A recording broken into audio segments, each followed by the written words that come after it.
welcome to the Rob Burgess Show. I'm, of course, your host, Rob Burgess. On this, our 270th episode, our returning guest is Jonathan Fowler. Jonathan Fowler is the most frequent guest of the Rob Burgess Show. For a complete list, check the show notes. Jonathan graduated with a BA in History from Indiana University in 2006. He is an unabashed left-wing political junkie. He has lived and worked in South Korea for over a decade, trying to help the citizens of that great nation hopefully talk pretty one day. A quick programming note. Vice President Kamala Harris participated in a total of 5 Democratic Party primary debates in 2019 before dropping out in December of that year. The episodes in which Jonathan and I went through those debates in extreme detail were episodes 147, 153, 156, 158, and 160.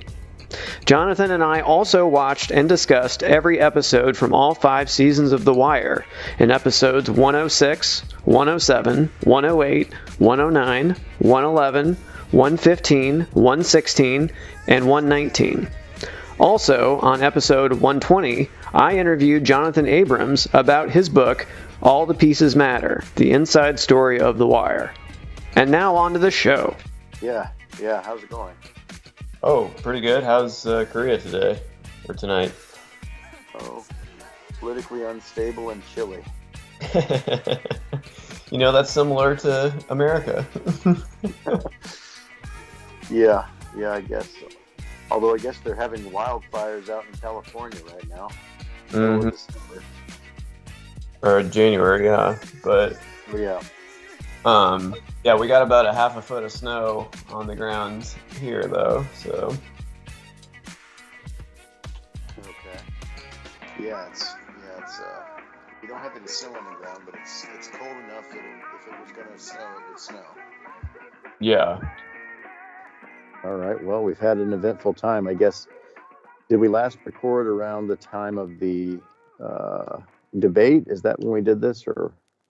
Last time was we reviewed the vice presidential debate, and it was coming out right as before the election. So, yeah, a few things have happened since then in the past 2 months here. So, yeah. Well, we thought America was better than this. We weren't, I guess. Apparently, we are going back. Yeah. It's not a great thing, but I don't know. Thoughts about things there, how it's been there, how people are taking it and stuff. Yeah, it's pretty terrible. I mean, I can't believe the stupidity of this whole thing where he wants to use military force to retake the Panama Canal, and apparently we're going to be invading Greenland soon, and Canada's the 51st state, and it's just he hasn't even taken office yet. I think this is all a distraction. I think he's just trying to distract from the fact that he's already said that he can't. What can we say? He can't. The economy's not going to get better, basically, right? Mm-hmm. So, yeah, I don't know. I think, the chances that we're actually going to do anything on this, I mean, it's kind of bizarre because he did so much stupid, crazy shit in his first administration that I had kind of forgotten about this aspect. Like, I'd forgotten about the idea that Greenland was something that he was interested in for some reason. Mm-hmm. And yet, like, before he's even been inaugurated this time, that's like, oh yeah, and also we really need Greenland. Yeah. It's like, what are we doing? It's like, just, I don't know. If you'd asked me the top 10 crazy, stupid, like, things that he had done last time, this would not have even been something that I would have recalled exactly. Like, if you told me, remember Greenland, I'd be like, oh yeah, that too, of course. But it was not in my, top 10 things that he did that were really stupid. So. Yeah, right. No, I think he floated this idea briefly after he took office the first time, and then I think whatever adults were in the room shut it down. But, I feel like there's fewer adults in the room this time around, so it's gotten a little bit further than it did last time. Yeah, Yeah. Well, it's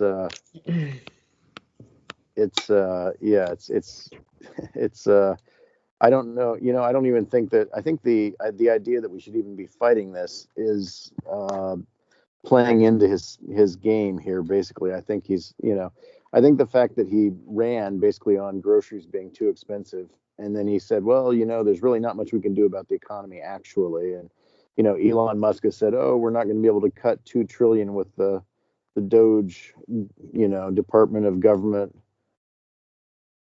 I forget what it's even called or whatever, but efficiency, of course.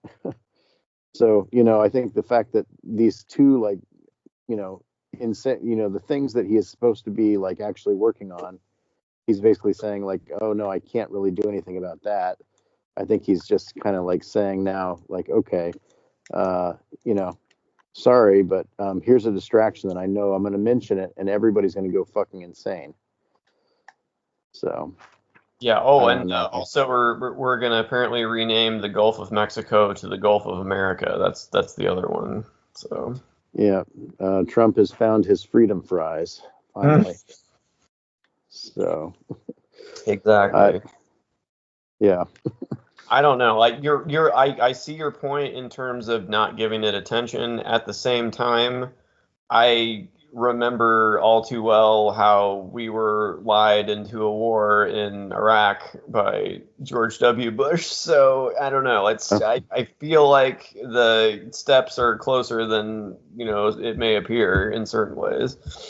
So. Oh, we're not going to war with Greenland. I mean, like that it's just not going to happen. It's like right. I would bet I basically would bet my life that we're not going to war with Greenland. So all right.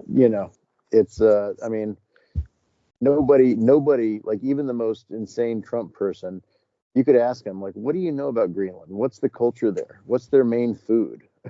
What's their, ask them anything. Nobody knows anything about Greenland basically. Like, this is not something that anybody could really justify except for him. Right. So I don't know. Yeah, I think this is going nowhere, and it's a distraction from the other stuff that he's not going to get done. So this is once again, flooding the zone with bullshit, as Steve Bannon said. Yeah, well, from your lips to God's ears. I hope that's true. Because I would really hate to live during a time where we violated Article 5 of NATO over this. You know what I mean? Like. Yeah. Well, on the plus side, I don't think Greenland's a great military superpower, so it would probably be over pretty quickly. I guess that's one potential upside. Yeah, I think I heard somewhere that the largest American military base outside of America is actually in Greenland. So that's kind of a weird detail. It's like, oh, we're already there basically. And some people are saying that he's looking to exploit future, like if things melt there, something we can exploit certain, natural resources or whatever. So it's another, theoretical Republican war for resources. So, that's great. Yeah. Well, what was your reaction to the election? Because, Biden in a recent interview now says that he could have beaten Trump. I mean, the man, like, he's an idiot. It's ridiculous. He was not going to beat Trump. Nobody has polling that says that. From everything I've heard, even internal White House polling is saying he was going to lose worse than it went as it did. Not that I think that Kamala was the best candidate, but she's the one we got. And actually, I was actually wanting to go back to some of the 2020 election Democratic primary debates that we had covered, because I wanted to see what our take on Kamala was back then, because I don't think we really took her seriously as a candidate back then too much. No. But again, I have no idea like what episodes those would have been. So yeah, I could probably find those, but I think the most we talked about her as a candidate during those primaries was actually when she went after Biden, because you remember that moment that day during the that girl on the bus. I was that girl. Yes, exactly. Now make me your vice president, please.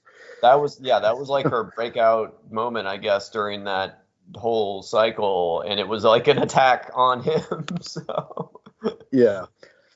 So yeah, I was actually kind of curious to see how we had covered her back then because she was never the front runner. She was not necessarily a great politician on her own merits. mm-mm. Uh, so yeah, I don't know. It was and also I think we learned since then that I think Nancy Pelosi and other people wanted to have a Democratic primary, which probably I don't know. It would have been interesting at least in a way because it would have been like a thing where yeah, it would have been a thing where we would have at least had it out with some different people. Of course, they were probably pretty confident that they could get somebody like a Shapiro in there or something. But it Mm-hmm. sounds like Joe Biden, like right after he announced his own not seeking re-election, he said he designated his vice president Kamala Harris, Mm-hmm. which basically handcuffed everybody else in the Democratic Party. Like, okay, well everybody's falling in line behind her. All the other people who we would want to run are all supporting her right now. So so basically Joe Biden gave us her candidacy, whether we Right. wanted it or not. And and now of course he can sit here at the end of the thing and say, oh, well, I think I would have won. And Mm-hmm. like, you know, just like it's an absurd thing. You put her in this position when she really wasn't qualified necessarily to win. We all rallied around her for a minute. We were all coconut pilled and you know, you know, not existing in the past or whatever it was she used to say. Mm-hmm. Uh, you know, um, because you stuck us with her. And so Mm-hmm. and you put her in a position where like she was the border czar and she was telling people, do not come, right? Look, making all kinds of weird sound bites and shit. And then you're like, okay, you're good luck. You're in the race. You got 90 days, basically. Good luck. Mm-hmm. So, and and I think we may have talked about, but I think some people say it was bad luck that she got let like 90 days to run a campaign. I'm not sure that's a terrible thing, though. I think that actually gave her an advantage in a way Yes. because I think if she'd spent the full 2 years running, people would have gotten sick of her and the initial, Mhm. charm would have worn off a lot faster, I think. So before Sure. we got to the. Yeah. I feel like at this point though, anyone can say anything. You can't prove a negative, right? So it's like anyone can say this would have happened if, this would have happened, because it's like you can't prove that it wouldn't have necessarily. So it's like anybody could say anything would have been better. And I did want to amend something I said because I did a post-election episode where I just talked about the results. It was not Mhm. quite as gaping a chasm as it appeared initially. Once the final kind of vote totals came in, seemed like, Oh um, yeah, yeah, Trump her didn't get numbers it. went up. Yeah, her numbers went up, his numbers went down. He didn't get over 50%. He got 77 million votes to her 75. So it wasn't quite the blowout that it seemed initially, but it still obviously wasn't good. But um, Yeah. Well, it's the first time since 2004 that a Republican has mhm. won the popular vote at Yep, all, yep, you know. So it's disgraceful. I think, there was no one determinant factor, I think that there were a lot of things going on there. Any number of them could have combined. I'll still always bang on that I think the fact that I think the Israel Palestine thing was a huge yes, thing. I think they tried absolutely. to downplay that and they tried to say, oh, it's just some Muslims in here or there or whatever. It wasn't just them. I think Hmm. African Americans have always had a you know less hawkish view on Israel than most white evangelical Americans have, and so I think those Yes. numbers might have gone down. Hispanics, I don't really know what Hispanics think about it, but it's imaginable that they don't have the same views as mainstream American white voters might. Hmm. There's plenty of left wing white people like myself who are outraged by it, and any number of any number of them may have chosen to sit this one out over that issue. And the Absolutely. stupid thing is, it's been predictable since the Obama era that Netanyahu and the Likud party prefer Republicans. Yes. And they basically kept this war going for the entire year, putting Biden in an impossible situation. It shouldn't be an impossible situation, but for a mainstream Democrat, it's an impossible situation. Mm-hmm. That you either have to, you can't not help the guy who's doing everything in his power to cuck you and make you look weak before your election so he can get the idiot back in who he really wants to do deals with. Mm-hmm. And congratulations, it worked. And I'm not gonna get into any like anti-Semitic tropes about, they're controlling our country or anything, but it's like, it's like the conservative party of Israel got the president they wanted, partially, I think, by keeping a bloodbath going over there. And our president was too incompetent and too weak to do anything about it. We've got the tail wagging the dog here. Yeah. An American client state is affecting the election in their benefactor. Right. So. Well, and then you look at, I mentioned this during the post-election episode I had, but if you look at the results from Dearborn, Michigan, which is the highest Muslim population city in the country, you had Trump winning by 8 points, but also Rashida Tlaib winning by like 30 points. So there was not an insignificant number of Trump Tlaib voters in that jurisdiction, which I think speaks to exactly what you're saying. So. Yeah, and I've heard a lot of people, poo-pooing this on the news and saying, well, in polls going into the election and in exit polls, when we asked Democratic voters what their number one issue was, remarkably few of them said Gaza. It was enough. Well, that doesn't tell us anything, actually. That's not their number one issue. People aren't all one issue voters. People have got a lot of issues. They may say the economy. They may say, whatever it is, culture war stuff. They may say, whatever it is. They may say, the transgender bathroom thing. Who knows what they're going to say. But at the end of the day, like, this is one of the many things that they're considering. And I imagine it had more of an effect than a lot of people want to acknowledge. So, it's, very frustrating. And now it looks like Miriam Adelson or whatever, who gave however many millions of dollars to Trump's campaign, is, talking about they want to annex the West Bank, which was not involved in the Gaza attack the Hamas attack on Israel on October 7th. So again, the ethnic cleansing / creating facts on the ground of taking property and displacing a largely defanged civilian population there continues apace. Maddening. So, and it does seem like, everybody, like, we've just seen nothing. We've seen a parade of disgrace from so many people, Mark Zuckerberg. Oh gosh, terrible. Elon Musk. Who else am I thinking about? Jeff Bezos. All these people going to Mar-a-Lago and donating millions of dollars, and Jeff Bezos killing op-eds and endorsements that were going to go to Kamala and stuff. Now, the most charitable thing I can say about any of these people is that perhaps they just read the tea leaves and could see that it wasn't going to go her way, and they might as well be on the right side of this thing. Mm-hmm. That's the most charitable thing I could possibly say about them. Mm-hmm. The less charitable thing is that they don't give a shit about the country as long as their business does as well as it possibly can. Or, maybe they actually agree with this guy on a lot of stuff. I'm starting to hear some buzz that Zuckerberg may be red-pilled. Oh, no. So, yeah.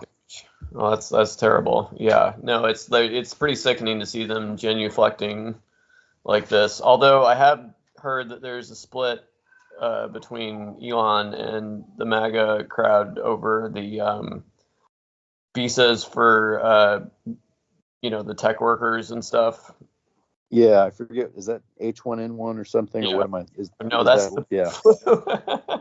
Well, it sounds like Vivek Ramaswamy got out over his skis, like, saying basically that, like, white American MAGA tards can't do the jobs that he needs, and he needs to hire all these, these brown foreigners to come in and take your jobs, and they're very qualified. And, why do we worship Stefan Urkel instead of Steve Urkel, like him? He couldn't get a date in high school. Come on, guys. Can't you see he was the real prize all along? We got a lot of psychology going on here. Right. So, yeah. And it sounds like, Elon Musk, because we remember when he took over Twitter, he fired like 75% of the staff or something, right? Yeah. And the people he kept on were largely the visa holders who, and again, if I'm going to be super charitable, you could say, well, okay, if he fires them, they get deported. And so in the interest of not just totally ruining their lives by making them lose a job and get deported, he said, okay, you could stay on, but I'm going to work you like over 40 hours a week. Right. But that's, again, why am I being charitable to these people? It's, they want indentured servitude. Yeah, of course. And again, this comes back to the stupidity of this whole thing. Cause like, some of the, economically concerned, non-racist Republicans or whatever, they'll always say, well, it wasn't just blacks who were slaves. A lot of Europeans and Irish came over as indentured servants. So it's like, okay, so indentured servitude is bad, right? Well, no. Now we want to have Indians as indentured servants. Okay, what are we doing? Yeah, right. But speaking of X or Twitter or whatever, are you still on there? I'm still on. I log in and like a post by like John Cusack once every 3 or 4 weeks or something, just to not get my account deactivated. But yeah, I don't really post anything anymore. Yeah, I'm pretty much completely off of that. I don't even look at it anymore. I have been doing more on Blue Sky. Yeah, I don't know. I think Musk destroying Twitter has basically, probably as he intended, totally disrupted the situation of people having a common space to talk or whatever. Because like the thing is, like, I did like almost a year on Post.news or whatever before that went belly up.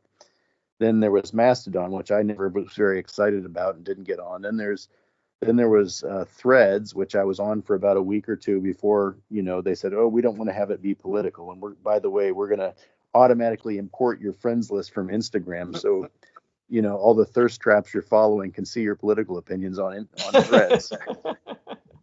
Thank you, Zuckerberg. That's exactly what we wanted. Yes, then I was on Blue Sky. I'm on Blue Sky too, but I'm also on what's the other, the long form or whatever, the Substack. I'm on Substack too. So now, like, whenever I want to post something, what do I do? Where do I post it? Do I post it on Blue Sky? Do I post it on Substack? Do I still post it on Twitter? Do I post it on my second account on Facebook, which I now have, where I can keep things like separate from my main account or whatever, so I can post politically? Do I post in triplicate? Which one? I don't have an audience hardly in any of them. It's, so I have to think, for millions of people, this has been the destruction of their ability to have an audience and have a space where they communicate their thoughts and ideas. So it's very frustrating. Yeah, I'm sure that's exactly what you meant to have happen, though. It's all going to plan, so I can't really see any other reason that it went this way. So yeah.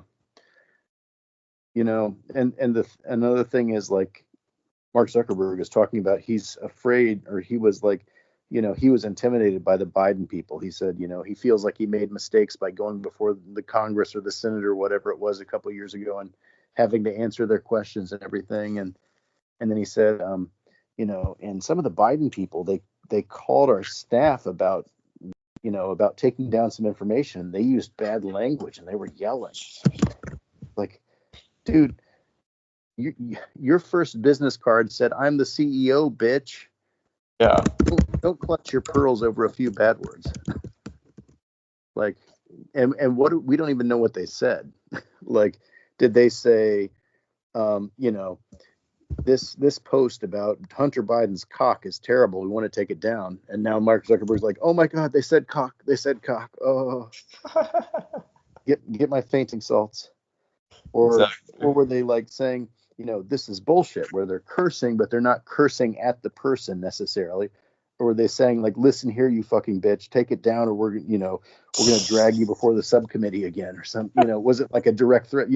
There's a lot of layers to cursing, So I don't know.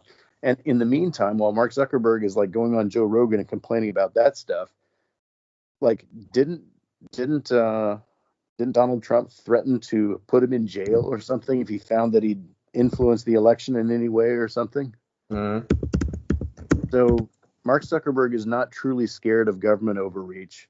Or if he is, he's so scared of Trump that he's going to do whatever Trump wants, which is another argument for what I've always said, which is, I think, like, I don't think it works having a government that's this hands off with these kind of what essentially are almost monopolies, or something that should almost be a utility to some degree, right? Right. Like, I still haven't kind of come to a conclusion on that, because I think if you make social media a utility run by the government, then when you get Republicans in there, it's going to be a disaster. Yeah. But I think Democrats need to pose a legitimate threat to these oligarchs, or they're just going to, the thing is, there's no cost to shitting on the Democratic presidents. There's a legitimate fear or cost of doing anything that makes Trump angry. So what do they all do? They all give millions of dollars to Trump and run to Trump and give interviews where they talk about how the Democrats were mean to them or something. Like, again, they're going to call the Democrats socialists and communists and say that they're abusing their power, whether they do or not. So they might as well just say, okay, here's the deal.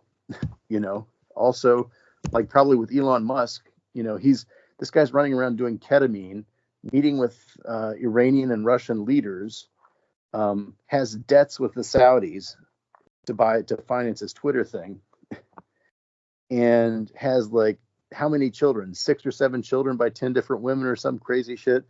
And, like, and we're supposed to act like this guy deserves to have government contracts with military implications regarding the stuff going on in Ukraine. And he's, like, trying to negotiate with Putin himself or something. Like, frankly, Joe Biden should have said, listen, we are nationalizing, what's the internet company he has? Who? Internet provider. Starlink? Yeah. Sorry, Elon, but this has military implications now. We need it. We can't trust you. You turned off the internet in an area where they were planning an attack on what's the island? What am I thinking of? Ukrainian, not an island exactly, but the part of land there that was taken in 2014. Oh, the Donbass? Oh no, Or Odessa? No. What am I thinking about? I know what you're talking about. Yeah. Shit. Okay, you'll edit it in post. We'll say it later, maybe. Crimea. Yeah. They were planning an attack on Crimea, and they told Elon, like, hey, you've cut off the Starlink right at the edge there, and to control our drones going forward to attack it, we need the Starlink to extend. And he said, no, I can't do that. I won't do that. So we've got a guy with sympathies to the Russians who's controlling the communication and internet ability of our erstwhile allies. Mm-hmm. Joe Biden should have said, sorry, this company is too important to keep it in your hands. You're a liability. Mm-hmm. You can't pass there's no way you could pass a national security check or whatever. What is it? What do they call those? It's a clearance. Yeah, national security clearance. Like, it's kind of like the son-in-law, Jared Kushner. It's like, these people couldn't pass the security clearance, but we have to grandfather them in because they're friends of Trump's or whatever, or they have technologies and stuff that we want or need. Mm-hmm. So again, I think that's the only way. Like, I mean, Democrats have to start playing hardball. You got to be mean with them, and they're going to bitch and whine and moan and say it's against the Constitution, it's against the laws. But we can't continue to have a situation in America where one party is handcuffed by the rules and the other party anything goes, and consequently everybody fears that party and does what they say, and they don't listen to our party. It's like, yeah, it's unacceptable. It's unsustainable.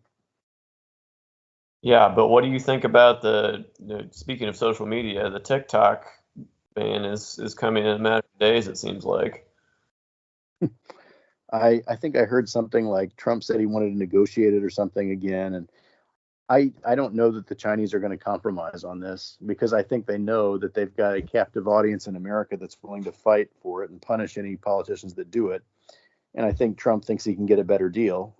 And I think Trump also recently discovered that he has however many million followers on TikTok he has. So he's like, maybe we were hasty. So I don't know. I don't think it's going to we'll see what happens. I don't think it's going to be banned. We'll mark it down. It's always dangerous making predictions like this. But. I know, right? We're recording this, right? Yeah, maybe, TikTok is finished, Bob. It never had a chance. It's been the writing's been on the wall for years. Yeah, let's do two different takes. Exactly. You can choose whichever one makes me look better in the future here. Okay, so yeah. Yeah, I don't know. I don't think, like, it seems like they've been threatening this thing for a long time, but it doesn't seem like we really want to do it. We keep thinking the Chinese are going to compromise. I don't think they're going to compromise on this. Why would they? I don't know. So we'll see. Again, I'm not really on TikTok, so it doesn't matter to me none. I'm a millennial. Yeah, I'm not doing any dances on that app to begin with, so it's totally fine with me. Whatever they want to do with it, but yeah. Yeah, so I don't know. Yeah, any other things about politics these days? Yeah, America? So what's going on? Did they arrest the Korean president yet, or what's going on with that? No, although it's Saturday night here, and last Saturday they tried, but this is the crazy thing. Like the security, the Secret Service basically wouldn't allow him to be arrested.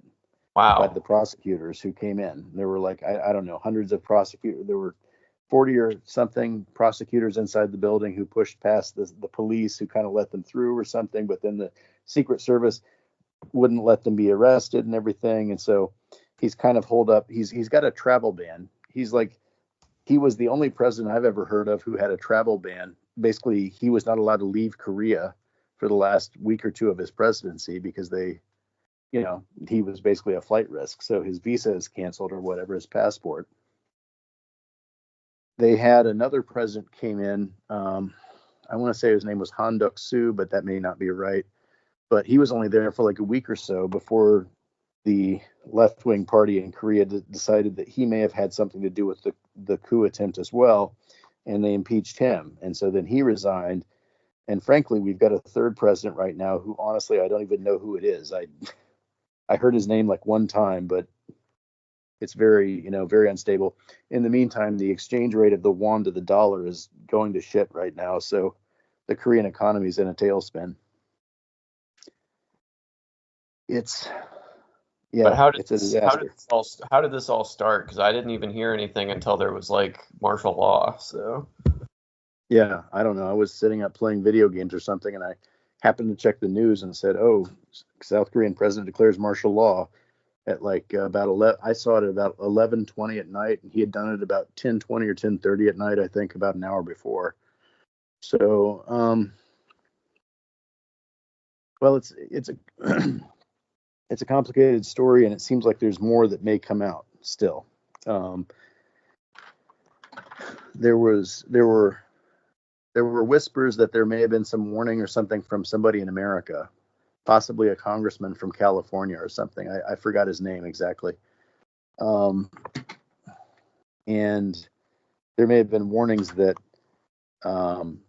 certain left-wing politicians and YouTubers or whatever may have been arrested. And there was also some theory that they may have been arrested by people potentially wearing North Korean military uniforms to make it look like North Korean provocation or something. And there's some whispers that there may have been an idea of assassinating some of them. Again, this is all just whispers and speculation. I'm not even sure if it's true, and I haven't seen it corroborated. But if true, it makes the whole thing a lot crazier than initially thought. And fortunately, it seems like most of the military only kind of sort of halfway went along with it. It also seemed like Yoon Suk Yeol, the president who's in big trouble now, the former president, he didn't, there's a dilemma when you're doing a coup, right? Like, if you want to tell everybody that needs to know what you're doing, you risk it leaking and failing before it even gets off the ground.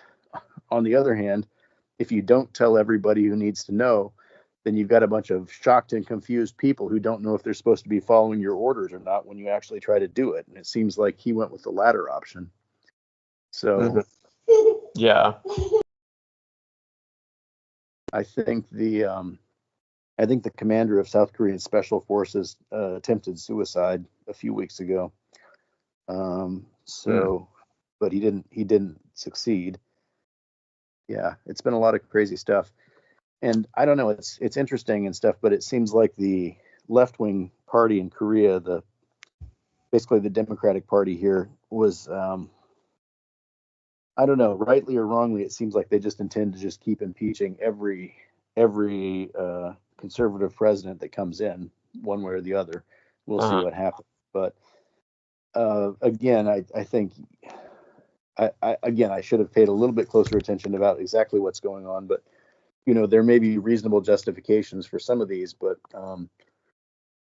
again, I think you're just going to further radicalize the Korean right wing if you try to impeach every single right wing president, because they've done this going back to like 2016. From 2014 to 2016, there were nationwide protests for 2 years against Park Geun-hye, the daughter of the former dictator Park Chung-hee.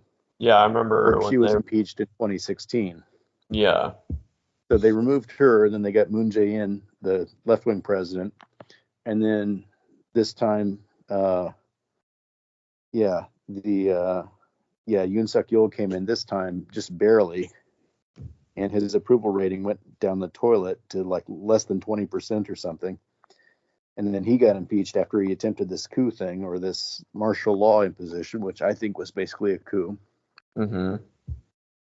So they have impeached him, and then they impeached his successor, and then they're on their third president, interim president right now. So we'll see what happens. But again, I don't think this is a good strategy if this is what they're just trying to do, is just to impeach everybody until they get somebody they can control, or they can get the next election where their guy wins, which is probably going to be Lee Jae-myung, who is a supposedly pretty far left-wing guy in Korea. Former, I think, mayor or governor of Sungnam, the city of Sungnam, southeast of Seoul. But I don't know. He's an interesting character, a little bit strange. He was stabbed in the neck in Busan about a year ago, and he survived the assassination attempt down there.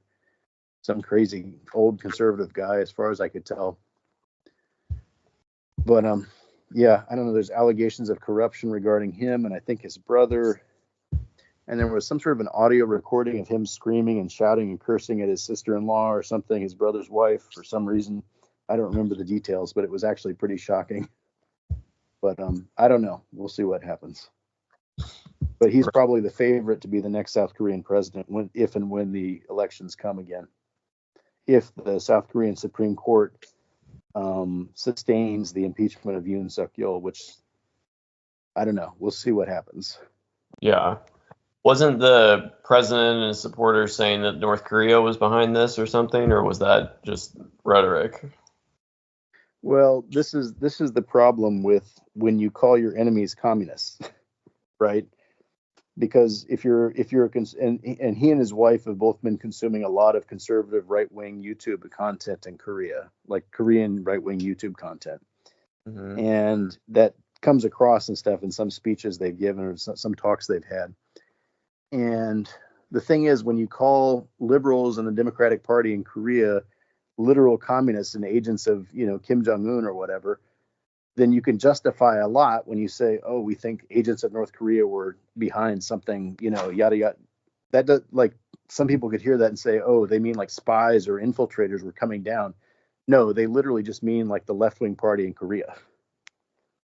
Hmm. And so again, this is the thing. Like, we've got people in America who say, Democrats are all socialists and communist. The dangers of using this kind of sloppy and imprecise language is Hmm. that when it comes to what you can do something like a coup like this and blame it on something like that, but then when it comes time to ascertain your guilt, it's harder to prosecute you because, like, we don't know what you really believe.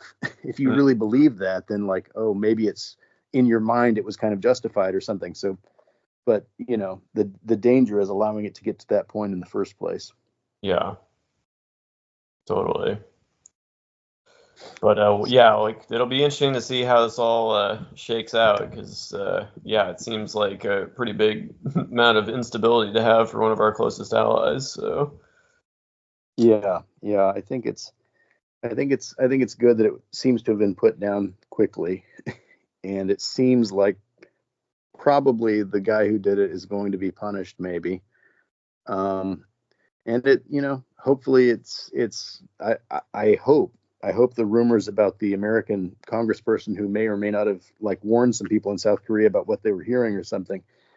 I hope that that's true, because I think that there has been a lot of distrust in the left wing in Korea of America at times. And I think that could be a good sign that America doesn't just support right wing Korean governments. We support democracy in Korea at this point. That's what we want. And we're gonna help your party over the other one if it means we maintain a democracy here. So I hope that that's what happened. But I need to dig deeper and wait for more stuff to come to light. I think it may not even be true. hmm. And at the same time, like, South Korea being closer to America at the time when Trump is coming back in, I don't know. We'll see how things are going to go. Yeah. So, like, what's the, I don't know. For some reason, I'm thinking vaguely of was it the Dark Knight or something, where, he's the hero we deserve right now, but he's the hero we need, but not the one we deserve, or something, something like that.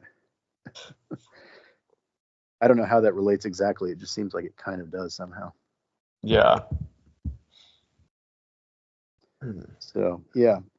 Anyways, we'll see what happens, but it's been yeah, pretty wild. And most of my students seem to be pretty pretty against Yoon Suk Yeol, but I think there are conservative students in some classes who are a little quiet. They're keeping their voices down a little bit, and so in my classes, I try not to, like, in certain classes, I try not to let things get too wild if they start talking about these issues, because I know there may be some silent supporters who are secretly seething, in this corner or that. Well, I But mean, there's obviously some contingent because these conservative presidents keep getting elected, right? So, I mean, there's got to be the silent majority or whatever they say. So, there's got to be a yeah, contingent, right? So, well, I mean, South Korean elections are interesting because it's not just two candidates from two parties. hmm. Usually it's about like eight parties or something, and most of the other ones are very minor parties. But I think there was some talk about, well, Lee Jae-myung last time, the left-wing candidate, had some controversies of his own, and I think there was also a third-party left-wing candidate who may have taken some votes, and I think that Yoon Suk Yeol won by a very thin margin.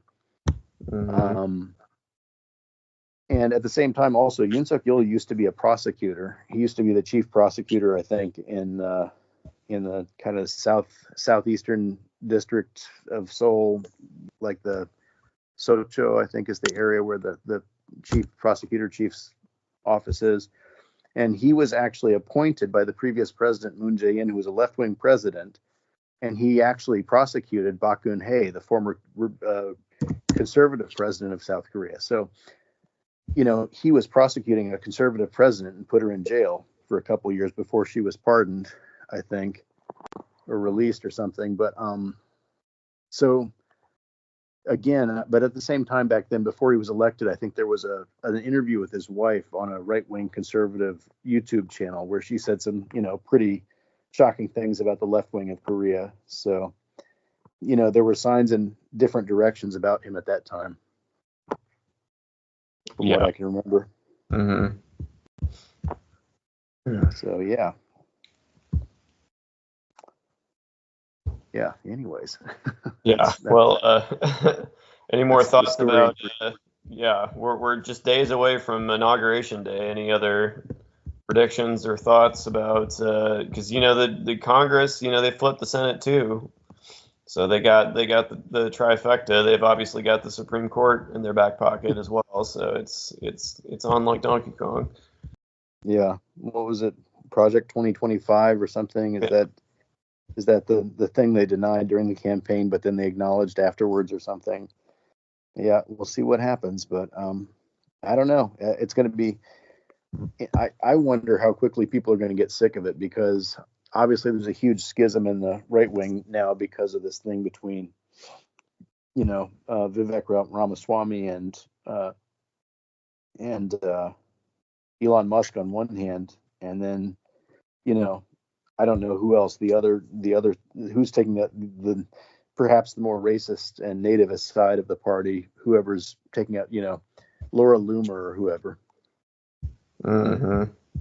So we'll see how loyal people are going to stay when they realize, because, probably they're just going to go with Daddy Trump, whatever happens. And he seems to, he's got to go with his benefactor who gave him however many $400 million or something before the election, which is Elon. So, but I think a lot of people who thought they were voting for Trump to protect American jobs and, frankly, to, keep brown people from coming here and taking our jobs or whatever, I think they're going to be a little, hurt and betrayed. So we'll see how that goes. Gee, if only somebody could have warned them. Yeah. It's amazing how many things, how many things have come to light before he's even been inaugurated, right? Like, right. Frankly, it's been November, December, January. It's been 2 months here, and it already feels like Biden's not really the president anymore, and Trump is already dictating policy. Exactly. So, yeah. Well, anyways, yeah. So, American politics, Korean politics. But exciting. Yeah. Seen any good movies lately, Cho? I saw a really bad one. Yeah, what was that? This thing on Netflix called Outbreak, which, not the 1995 Outbreak, obviously the classic, but the 2024 Outbreak, which was a terrible movie. It was a remarkably bad movie. I guess I missed that one. You're not missing much, but it has a twist ending that I could see coming from about the halfway point at least, and just abysmal writing and acting, just terrible acting, horrible writing and terrible acting. So, and usually, like, when somebody's a bad actor, I usually kind of default to blaming the writing, because I've seen situations where somebody who I know is a good actor just does a poor job in a certain show or something because they because it comes down to the writing, I think, right? So, like, for example, Bob, you never watched The Wire, did you? Or did you finish The Wire? Dude, we spent like, I don't know how many episodes going through each season. Do you not remember that? Bob, we got to put titles on these episodes, because I have no idea when we did that. On my Substack, I always do. Okay. Yeah. Okay. But this was like probably like 5-10 years ago, right? Almost, or something. Sure. Yes. Okay. You didn't have a Substack back then. Right. So, but okay, yeah, you did see The Wire. So, Yeah. but like so my point is, like, for example, what's Avon Barksdale's nephew's name? Oh, I don't remember, but yes, I know you're talking about. Yeah, you know, uh, what was his name? D'Angelo. D'Angelo Barksdale. There we go.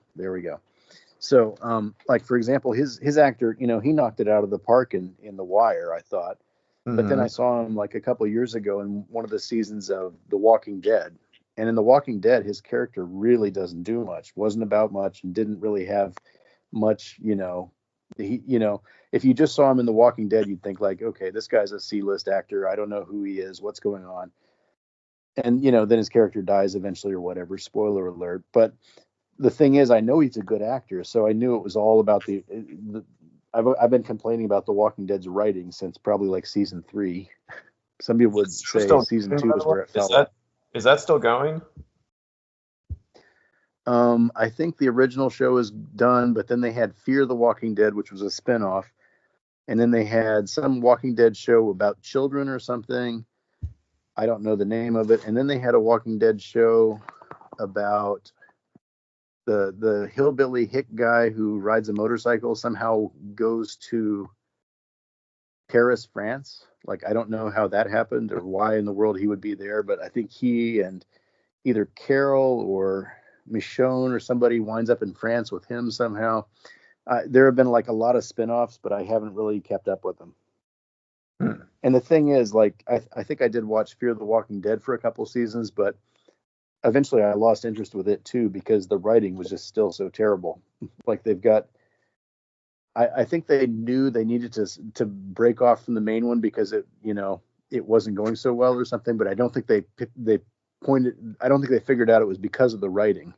And so they let some of the same kind of writers go over to Fear the Walking Dead, and they kind of did the same thing over there. So, Mm-hmm.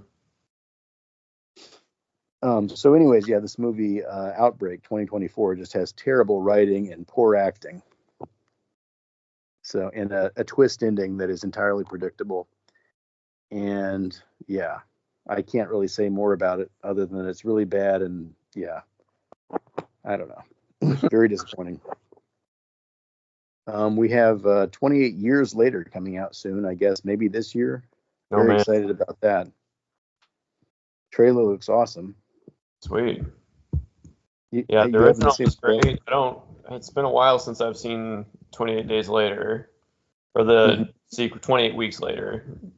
Yeah, 28 Weeks Later was always terrible, and we've had this thing where, like, people at the time, everybody knew it was bad, but then in the intervening years, people come back and say, everybody said it was bad, but actually I watched it again, it wasn't that bad. No, it was bad. It was really, really bad. Like, but people are, trying to rewrite history. I think people did the same thing with True Detective. Like, season 1 of True Detective was amazing. Season 2 was very bad. Yes. Season 3 was slightly better. Season 4 was unwatchable in my case. Did you ever watch the Fargo TV show? No, I haven't. I probably need to get into it at some point, but yeah. I thought season 1 was really solid. I tried to watch season 2 a couple times, and I just couldn't get into it at all because it's one of those kind of like American Horror Story where it's like they don't carry it over from the season. It's just kind of a completely different show, which I think is cool. But at the same time, you kind of lose that continuity. You know what I mean? And it's like barely like, why is this even like the same show? So. Yeah. Yeah, I do need to. I did see the first season of American Horror Story, and I thought it was really good. Yeah. But I never saw any of the sequels, and I need to like go back to those someday and check them out. Sure, but a lot of people say, it's really mixed quality and stuff. So. Yeah. Well, speaking of, who's the showrunner on those? Because he does the American Crime Story too. Oh my gosh. Yeah, American Crime Story. Yeah, what's his name? Because he did the O.J. Simpson one. Huh? Ryan Murphy. Ryan Murphy, yeah. I like him. I think he does good stuff. Like, people love some of his stuff and then they hate some of his stuff. I think he's an interesting director with an interesting vision. And I Yes. think the OJ show was pretty good. OJ show was great. I was into that. Yeah, the Johnny Versace assassination thing with the kind of the serial killer guy Yeah, traveling across haven't seen America. that one yet. I saw the Menendez thing. Yeah, I saw that recently also. I liked it. Some people didn't like it a lot. Some people I did felt too. it I thought it was wasn't good. worth. Yeah, like I mean, the Menendez brothers were criticizing it from jail or something. It's Well, of like course they would. it's like, shut up, you dumb fuckers. He's trying to get you out. Yeah, right. He It's may like, actually do it too, you know. and to be fair to them, they were pretty gracious. They did say that like they talked the actor had come and met them and they really liked the actor and they thought the actor did a great job. So at least they were like, at least they're not saying, fuck that whole thing and everybody involved with it. They're just like we don't, we didn't like that he did it, but the actor did a good job or something. So Yeah, yeah, that was good. I think also the American Crime Story impeachment or whatever I thought was terrible. I I, haven't I seen didn't that love yet. it. Is Yeah, it not good? I didn't like it. Like, I mean, Whoa. Wait a second. So Clive Owen was Bill Clinton, and Edie y- Falco was Hillary. Wow, that's quite a yeah. wow. I mean, That's it's probably worth watching, but I'm saying like I think there was I would need to go back and rewatch it to really like reanimate my full critique of the show.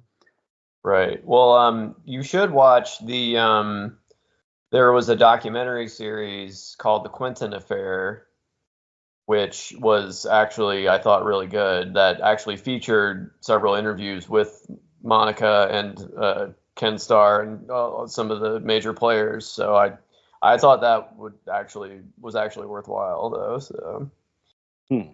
Okay. Oh, one thing that was kind of interesting and informative about the show though was, for example, do you ever watch the Bulwark at all?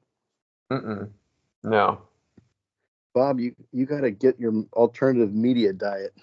The Bulwark is made up of former Republicans who are anti-Trump now and are. Yeah, I know what it was. Oh, well, wait a second. I just noticed that Monica Lewinsky was an executive producer on the American Crime Story. Okay, well, Interesting. yeah. Wow. I mean, give it a watch. Let me know what you think. I don't But know. yeah, I You're not making like the more I read about this, like just the casting alone, I'm just like, whoa, like I got to see that. yeah, believe me, I was curious before it came out and stuff too, and then I watched it and I was like, oh, okay, It's not it's not good, my huh? favorite American Crime Story. Gotcha. Okay. Anyway, I'm sorry. You were saying Bulwark was former Republicans. Yeah.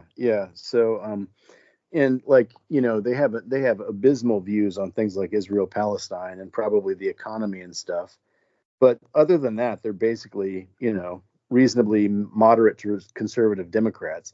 But the thing I appreciate about them is that they're absolutely ruthless and they have no patience for the kind of incompetence that the Democrats do when they try to be buddy buddy with Trump and everything. So but George Conway is one of their members, and he's kind of like the legal expert guy there.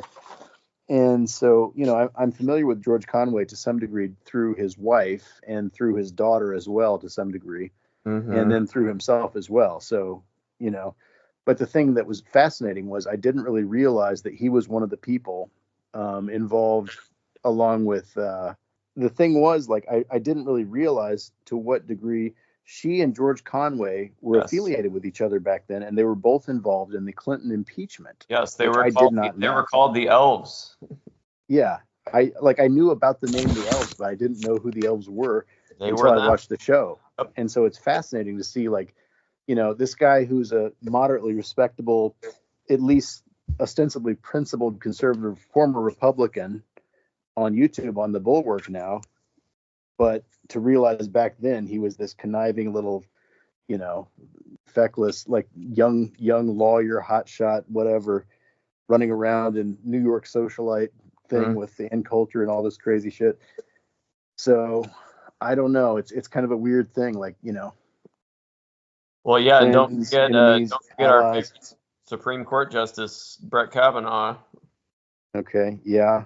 He was in the Oh, mix. was he in? Yeah, He was back in then he Elf. was there. Yeah. Oh, was he? He was also in that Oh, situation. yeah, Good grief. absolutely. A real rogues gallery of Yeah. scum and villainy. Right. Only some of them have been somewhat redeemed. I don't know. I think it'd be interesting to see. Like, the thing is, sometimes, like when I'm watching The Bulwark or whatever, and I see this guy on there, I kind of want to like ask him, like, if you could sit down with Bill Clinton today, how do you think that conversation would go? Would you acknowledge, like, okay, Bill, what you did really wasn't that bad. Like, we probably overreact. We were playing politics and stuff back then, but we have seen some, true depravity in the time since then. And I don't know. We'll see. I think it'd be interesting to see how that conversation would go. Not that either one of them probably wants to talk to the other. Seriously. So, yeah. Yeah, so those are some things. God, I'm trying to think what else I've been watching. Squid Game season 2 is out. I'm trying to get up the nerve to watch the damn thing. So, okay, so wait a second. I didn't see so this is a reality show version of no, this is, no. I don't even know what Squid Game is, so you're going to have to start from the beginning on that one. Well, Squid Game is like a Netflix drama. Okay. It was like the Korean Netflix gave Korea money to make this and stuff, and so they hired a bunch of they're good actors and actresses and stuff, and made a show.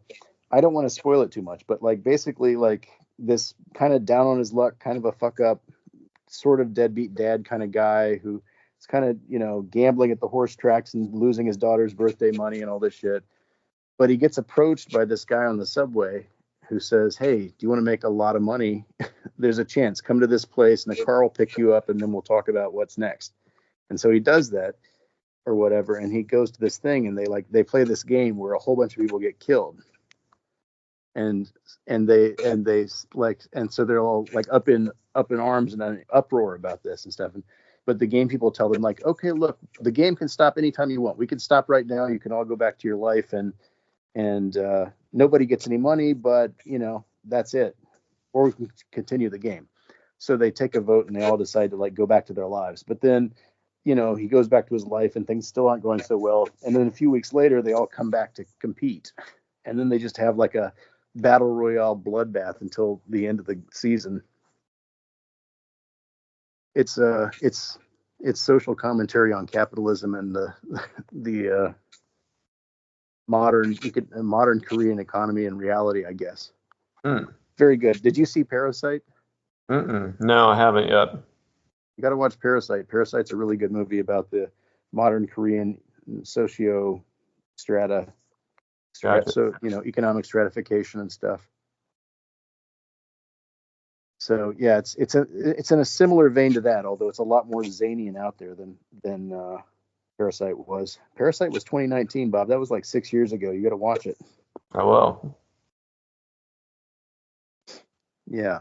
So anyways, I want to watch the show, but like season 1 was such a cruel, violent bloodbath that it's like I can handle that and stuff, but I got to like kind of steel myself a little bit for it. Mm-hmm. So yeah. Well, see, I saw Leave the World Behind. We watched that. And wait, what was that again? That was Nicole Kidman and Ethan Hawke and Kevin Bacon. It was like a post-apocalyptic drama based on a book that was the movie was actually produced by Michelle and Barack Obama. Okay. Like what? A zombie apocalypse? No, not exactly. More like a cyber attack on America. Okay. Yeah. It's worth watching. I thought it was good. I'd be interested to see what you had to say about it. But I almost felt like it could have been a TV show as opposed to a okay. A movie. Is it streaming or is it like in theaters? Oh, it's on Netflix. Yeah, it's a Netflix original, I think. So. Okay. All right. Yeah, I'll have to look out for it. Yeah. Well, Kevin Bacon, Nicole Kidman, they're usually pretty good. Definitely. And then what else do? Oh yeah, last night we watched Twisters. Okay, yeah, that's definitely on my 2C list, but I haven't seen it yet. Not as good as the classic original, of course. How could it be? Yeah, But I thought it was yeah, still worth watching, so pretty good. yeah. We gotta get the 200 highly, highly sensitized, like technical flying balls up inside the tornado to measure the wind speed. It'll be revolutionary. Ridiculous. That's basically the story again, basically. Yeah. You've just described It's been 30 years. Yep. It's been 26, 30 years. We're going to try again. Yeah, we've not really made too many tornadic advancements, apparently. Yeah. Doppler's not good enough. Well, they did have one. This is not a spoiler because they reveal this pretty soon into the movie, but the one advancement that they did make is there's this. He starts out as kind of the heel of the movie, and he kind of moves away from that. But he's kind of like a YouTuber that like chases storms. That's like the scientists are like, he's always getting in their way. But his big thing is that he goes right into the tornado and then has these like screws at the bottom of his truck, and he like basically like hits a button and then like his truck like screws itself into the ground. Yeah. So that's like the big advancement. So he doesn't get blown away. I definitely want to watch that. That sounds kind of cool, but yeah. Yeah. It's not super believable just because it's like, oh, come on. Like, we just saw this tornado take out a water tower, but you're telling me that this guy's like screwed his like truck 2 feet into the ground, and now he can like be in the middle of the eye of the thing, and he's fine, But whatever. It's an interesting advancement. I applaud the screenwriters for going there, but yeah, that's. I mean, yeah, like you're in a Hollywood pitch meeting. There's no such thing as a bad idea. Right. What would you do? What would they bring some like 10-year-old kids in there? Like, what would you do in a tornado? I'd screw my truck to the ground so the tornado couldn't take me away. Brilliant. Keep going.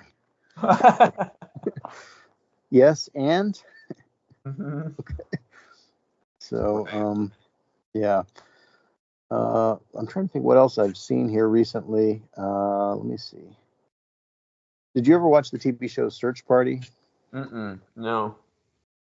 It has an outstanding first season, and second, I don't know. It just kind of goes in some weird places towards the end, but it's a really it's the like kind of the quintessential millennial kind of aimless millennial urbanite story, I guess.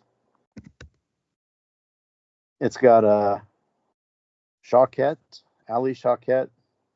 Oh yeah, from what's that show she was on? Arrested Development. Yeah. Mm-hmm. That's cool. Okay. I watched the movie, White Noise, a few weeks ago. Oh yeah, how is it? I know that's based on a Don DeLillo novel, right? Yeah. It was very weird. Like at first I didn't like it, and I didn't think I was going to be able to stand it, but then there were a couple parts in this movie that were amazing. And by the end, I was kind of like, I don't know. It's an interesting movie. Like at first, it's slightly maddening, and I have very little patience for Adam Driver under normal circumstances. But fellow Hoosier though he may be. Yeah, I was just about to say, how dare you? Well, I don't know.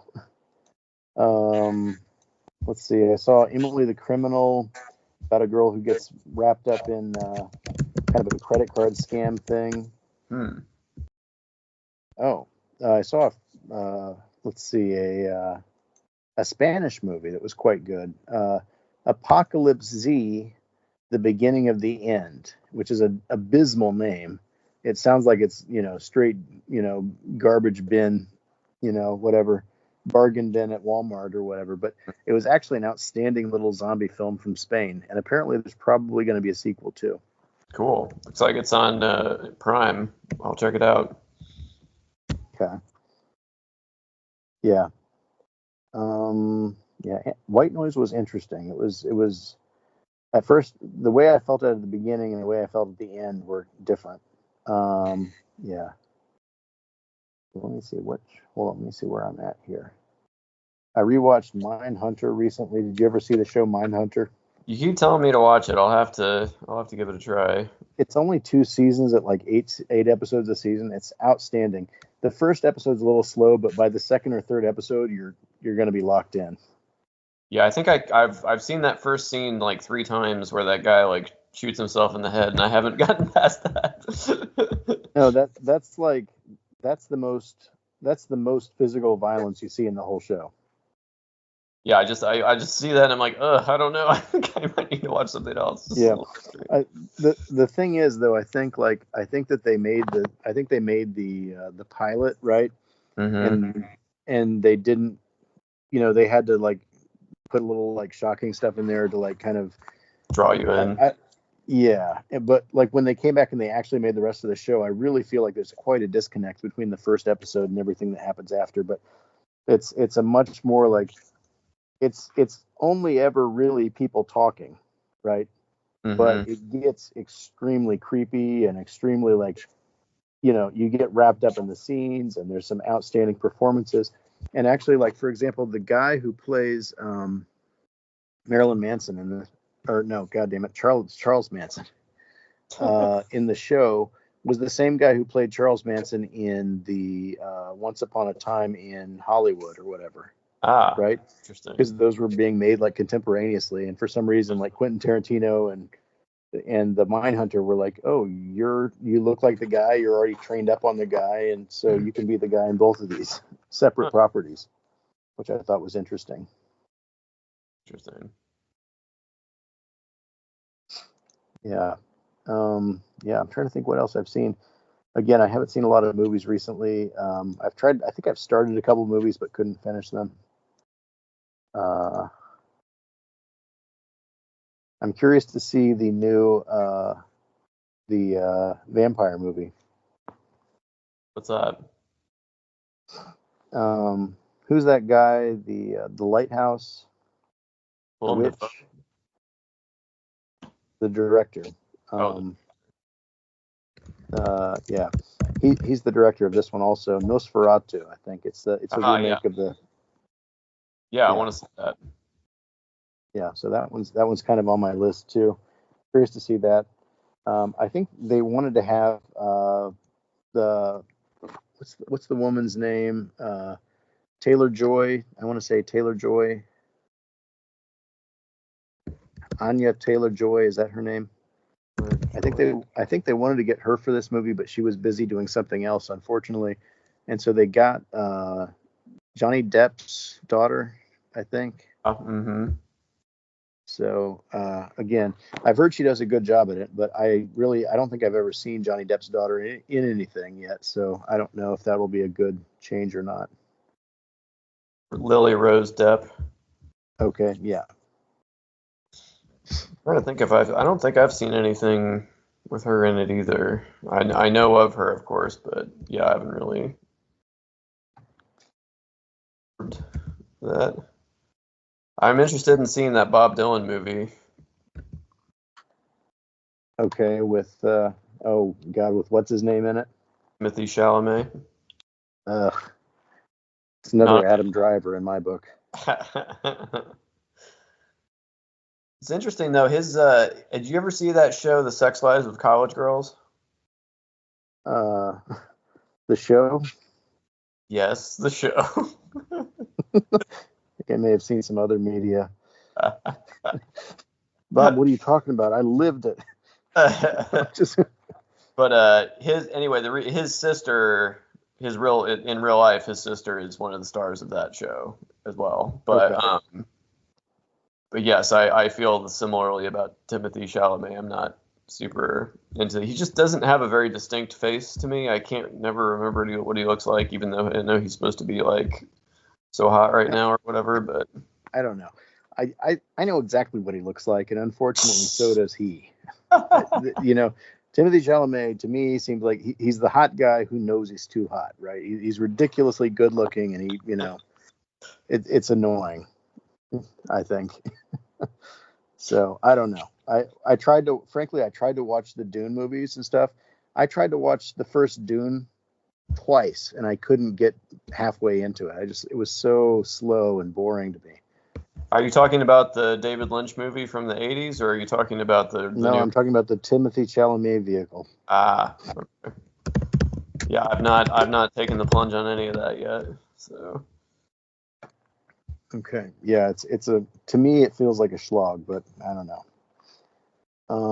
Let me see what else. Yeah, I haven't seen that. I haven't seen Mad Max, any of those. The first new Mad Max was quite good. I haven't seen Furiosa yet, although I want to. But Mad Max Fury Road was an outstanding, just like nonstop, amazing, like incredible movie, frankly. Yeah.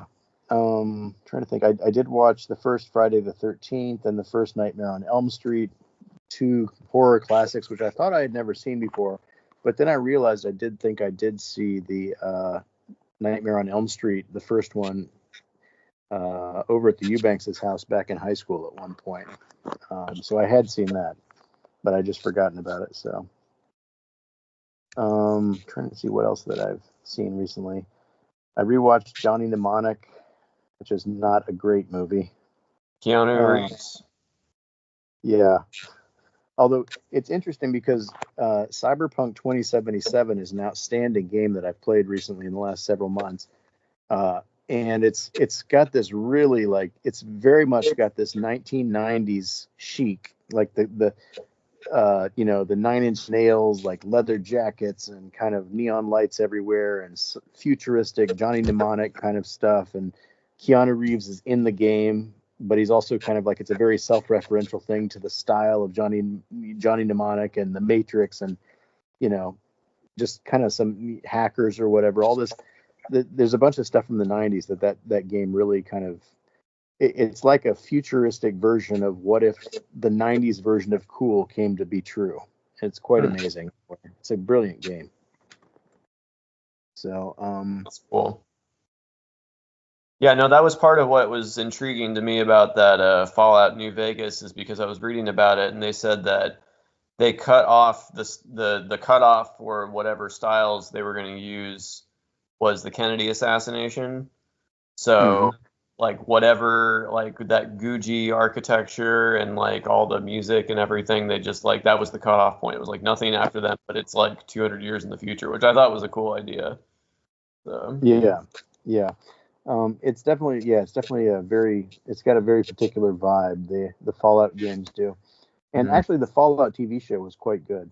Actually, it's very good. And I think even most people who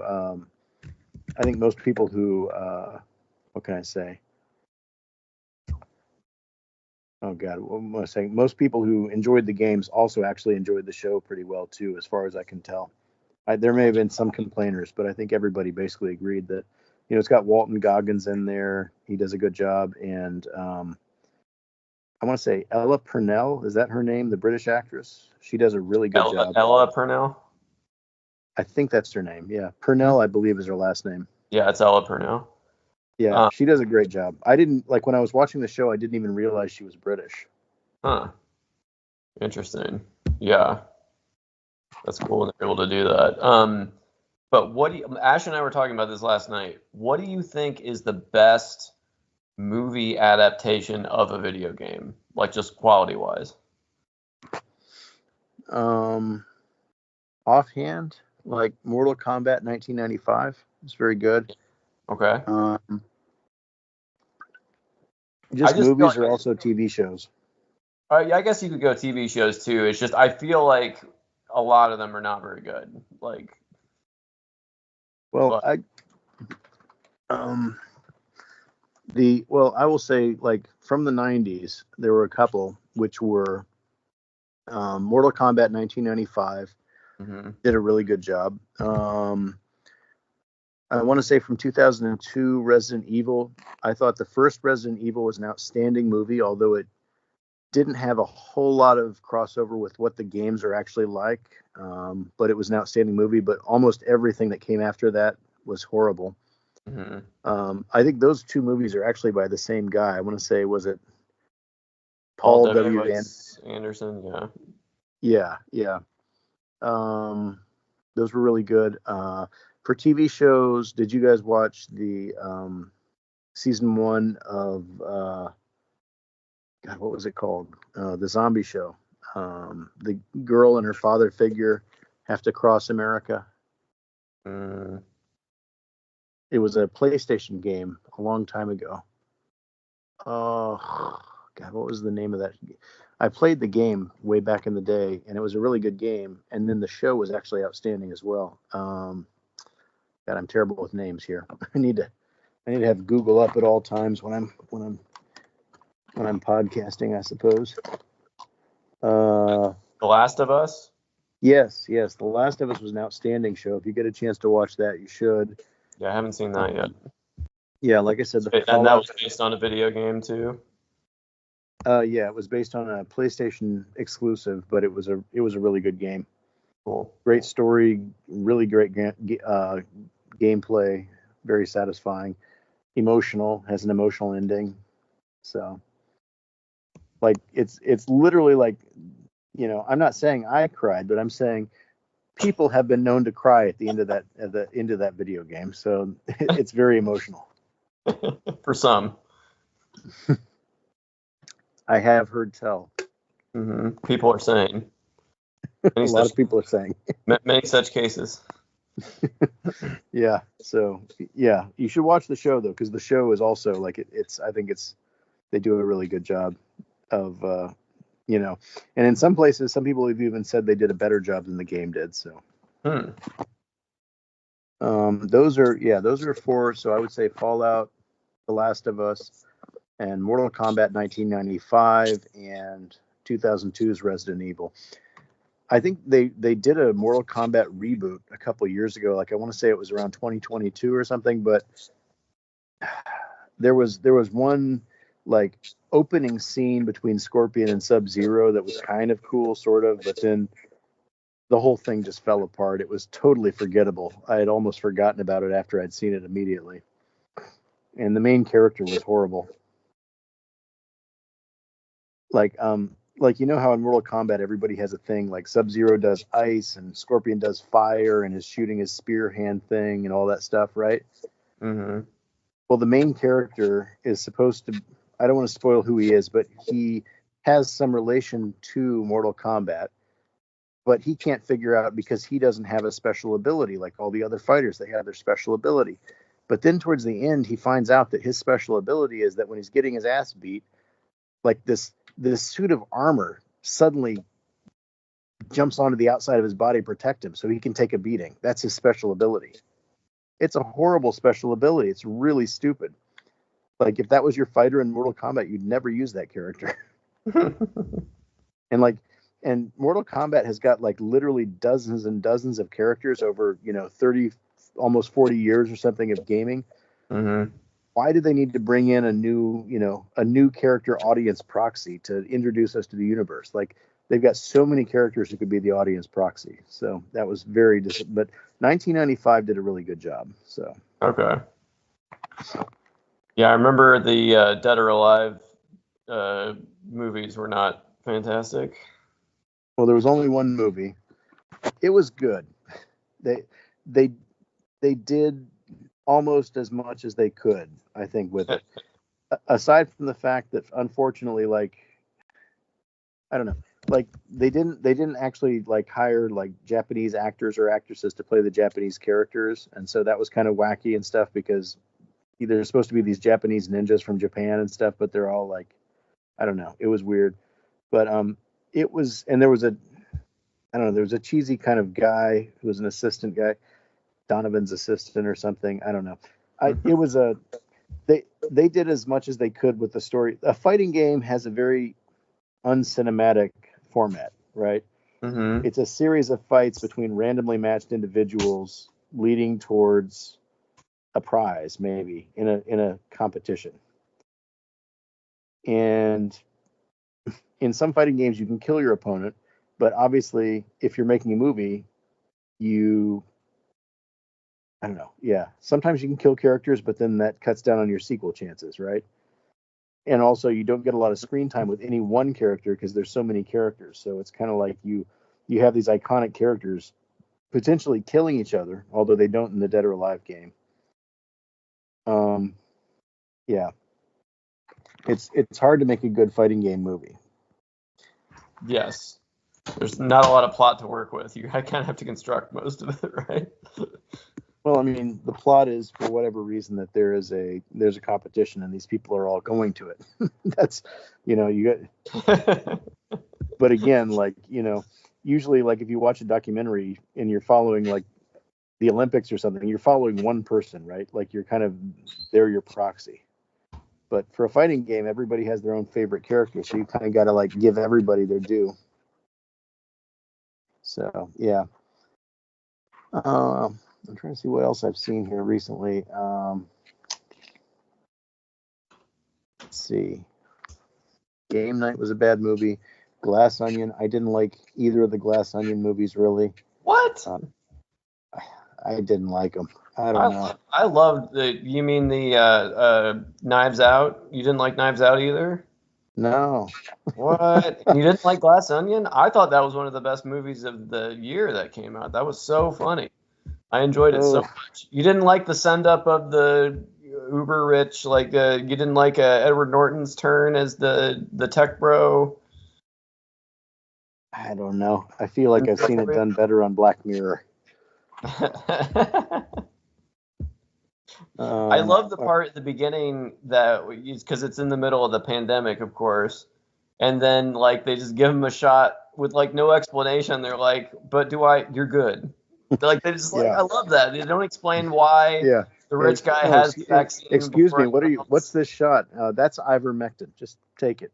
Yeah, right. Yeah. No, there were clever moments, but I didn't love those movies. Yeah, I don't know. I think I'd have to go back and rewatch them to fully explain why, but I just remember they kind of left me that way. Oh man. I rewatched Glengarry Glen Ross recently, which is an outstanding drama, of course. Sure. One of the most stacked all male casts, unfortunately, from the 1990s. Like, it's an outstanding movie, but unfortunately, like, all the characters are men, they're all great actors and everything, but it is kind of weird in a movie when there's no female characters. That's like not, I don't know, optimal. And also that Mamet, the playwright who made this, good writer for dialogue in some ways, but I saw another movie of his called The Spanish Prisoner, I think, which was he's a terrible person. I think his politics are abysmal. So, but good playwright sometimes. Yeah. Wow, I've not seen this movie. Dustin Hoffman, Steve Martin. Wow. What's that? The Spanish Prisoner? Yeah. Yeah, I think like you'll see some of the same things that you would see in, it's one of these like double cross movies where everybody's double crossing everybody, and you don't really know who knows who's got the hand up on the other one at any given time, and it's everybody's being super clever. I don't know. In my experience in life, everybody's not that clever, and usually one person clearly has an advantage. It's not like, oh, this guy's trying to betray this guy. He's trying to entrap him so he can get his money, but the other guy knows that he secretly is fighting against him. Just, that's not how people work, in my experience. Yeah, trying to think here. What else have I seen? Yeah, well, I probably ought to jump off here because I got to figure out what to feed these people for lunch and dinner today. So. Okay. Oh, one movie I saw somewhat recently is Miracle Mile in 1988. A kind of I can't say much about it, but it's about this man and this woman who meet each other like the day before nuclear war happens, and it's a very 1980s movie, but it was actually surprisingly good. It's a weird movie. Interesting. Yeah. Anyways, I'll leave it on that perhaps. So yeah. Okay, sorry. Yeah. Anyways, there's a lot of movies, and I've sometimes I've been rewatching Breaking Bad here with some of my students recently. So Oh yeah, how's that going? some of them love it. Some of them are a little bit bored. Some of them haven't finished as many episodes as they were supposed to. As they But were yeah, supposed to. You're assigning this in class? not assigning it, but one person recommended it, and a couple other people took it up, and then finally I've got about 5 or 6 people watching it. So you know, when they find any, when they find any vocabulary expressions they want to know, they write them down and bring them to me and stuff. And yeah, it's going pretty well. Theoretically, it could be like a class design or something, like some sort of a TV show, although for legal reasons, I probably have to say that we're not doing that. But yeah, I don't know. It could be an interesting way to learn English for some people because a lot of Koreans have Netflix and stuff. So, anyways, well, Bob, I'll let you get going there. You got the kid stuff.